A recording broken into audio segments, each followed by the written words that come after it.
السلام علیکم معزز سامعین، آج میں آپ کے لیے بلال کی 31ویں قسط لے کر آئی ہوں۔ اس سے پہلے کہ ہم شروع کریں، برائے مہربانی آپ چینل کو سبسکرائب کر دیں اور بیل آئیکن پریس کر دیں تاکہ آنے والی تمام اقساط آپ تک بر وقت پہنچ سکیں۔ شکریہ۔ جانب بطحہ، رسول اللہ صلی اللہ علیہ وآلہ وسلم نے قباء میں 3 دن قیام کیا۔ چوتھے روز 12 ربیع الاول کو جمعہ کے دن وہ مدینہ کے لیے روانہ ہوئے۔ مدینہ والوں کے وفد پر وفد آ رہے تھے۔ سارے شہر میں ان کا نہایت بے چینی سے انتظار ہو رہا تھا۔ مدینے کے راستے میں رانونہ کے مقام پر انہوں نے خزرج قبیلے کی ایک شاخ بنو سالم کے لوگوں کے ساتھ نماز جمعہ ادا فرمائی۔ بنو عمرو کے کچھ لوگ قبا سے ان کے ساتھ ہو لیے تھے۔ بنو نجار کے کچھ لوگ جو حضور صلی اللہ علیہ وسلم کے عزیز ہوتے تھے مدینے سے انہیں لینے آئے تھے۔ جو نماز میں تقریباً 100 آدمی تھے۔ نماز کے بعد حضور صلی اللہ علیہ وسلم قصبہ پر سوار ہو کر مدینے کی طرف چل پڑے۔ ابو بکر رضی اللہ تعالیٰ عنہ اور کئی دیگر لوگ بھی اونٹنیوں پر سوار تھے۔ قصبہ آگے آگے چل رہی تھی۔ اس قافلے کے دائیں بائیں اوس اور خزرج کے گھڑ سوار زرہ بختر پہنے ہوئے ہاتھوں میں ننگی تلواریں لیے جلوس کے ساتھ ساتھ چل رہے تھے۔ راستے میں دونوں طرف مردوں عورتوں اور بچوں کے ہجوم تھے جو خوشی سے نعرے لگا رہے تھے۔ بنو نجار کی بچیاں دف بجا بجا کر خوش آمدید اور استقبال کے گیت گا رہی تھیں۔ جو شہر نزدیک آ رہا تھا ہجوم میں اضافہ ہوتا جا رہا تھا۔ مدینے میں اتنی خوشی کبھی دیکھنے میں نہیں آئی تھی۔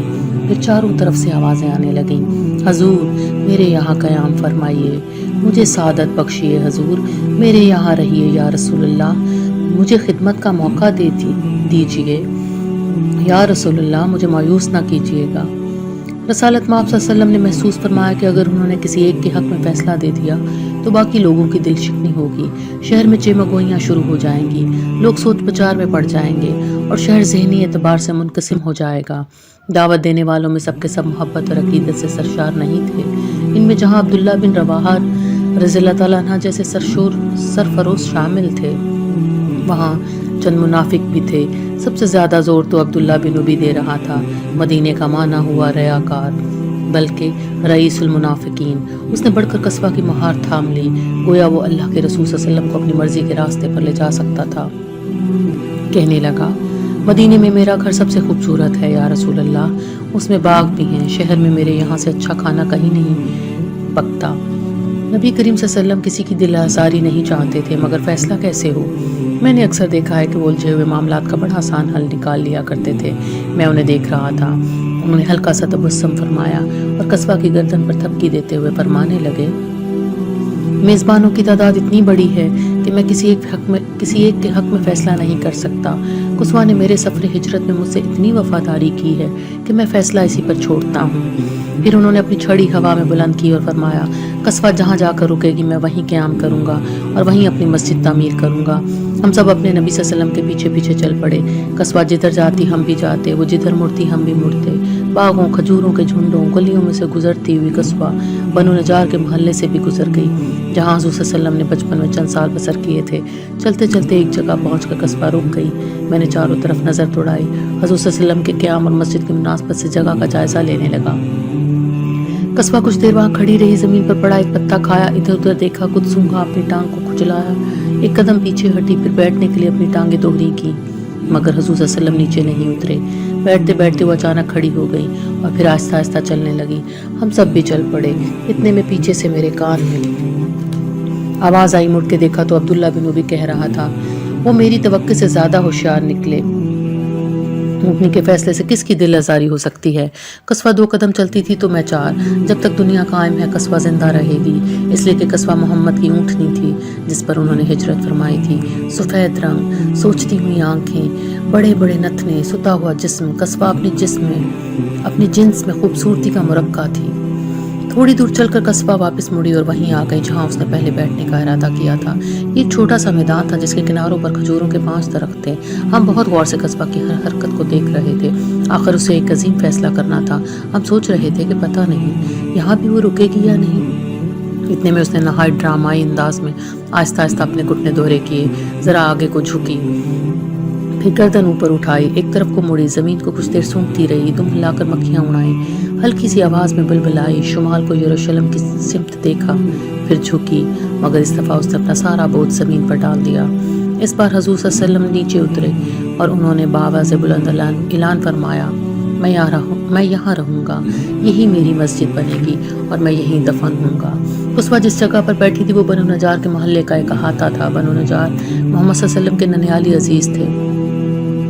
سید الانبیاء قصوہ سے اترتے ہی اس احاطے کے طول و عرض کو نہایت غور سے دیکھنے لگے۔ ان کے ساتھ انہیں مدینے میں خوش آمدید کہنے والے مسلمانوں کا ایک ہجوم تھا، مگر یوں لگتا تھا کہ اس وقت وہ سب کے موجود کسی بے نیاز بالکل تنہا ہیں، گہری سوچ میں ڈوبے ہوئے چاروں طرف نظریں دوڑا رہے تھے۔ اس احاطے میں ایک طرف ایک پرانے ٹوٹے پھوٹے گھر کا ملبہ پڑا تھا، اس کے سامنے کھلا ہموار میدان تھا جہاں کھجوریں سکھائی جاتی تھیں۔ اس میدان کے دوسری طرف ایک گوشے میں چند پرانی قبریں تھیں اور اس طرف جہاں قصوہ بیٹھی تھی ایک چھوٹا سا احاطہ تھا جو بنو نجار کے محلے کے مسجد کے طور پر کام آتا تھا۔ اس میں 20-25 نمازیوں کی گنجائش تھی۔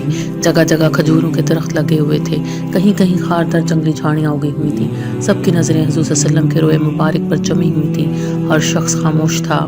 وہ احاطے کا جائزہ لے چکے تو انہوں نے ہجوم سے نظریں ملائیں۔ ایسے محسوس ہوا جیسے یکایک وہ کسی خواب سے چونک کر بیدار ہوئے ہیں۔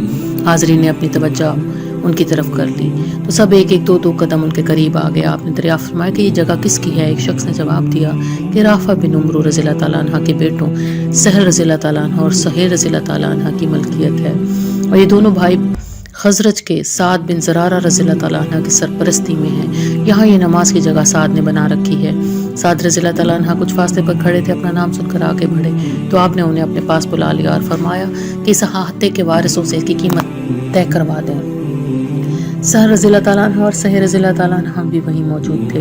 فوراً مجمع سے نکل کر رحمت عالم صلی اللہ علیہ وسلم کے سامنے آ کھڑے ہوئے اور نہایت ادب سے کہا، اے اللہ کے رسول صلی اللہ علیہ وآلہ وسلم، یہ جگہ ہم آپ کی نظر کرتے ہیں، ہمیں کوئی معاوضہ نہیں چاہیے۔ حضور صلی اللہ علیہ وسلم نے یہ سن کر خوشی کا اظہار فرمایا، مگر ان کے نزدیک مسجد نبی کی مستقل جائے سکونت، جسے پہلی مملکت اسلامیہ کا مرکز و محور بننا تھا، کسی کا عطیہ نہیں ہونا چاہیے تھا۔